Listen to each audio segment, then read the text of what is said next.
mahimong mga sakop sa simbahan.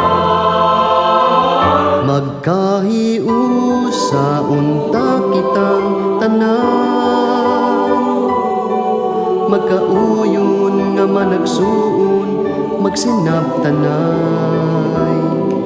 Magkatigom unta kita, magkahiusa nga pamilya, diha sa lawas ug dugo ni Kristo.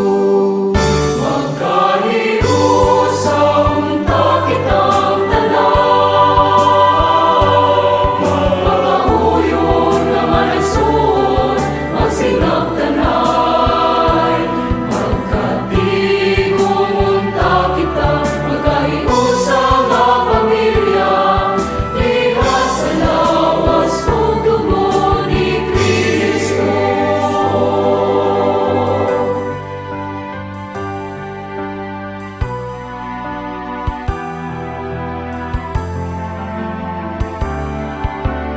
Ang kitang tanan sa atong balay, sa tanang mga anak ug ginikanan, nasama sa pamilya sa Nazaret, magalagaray ug tanang magbinaalan. Magkahiusa unta kitang tanan, magkauyon nga managsuon, magsinabtanay. Magkati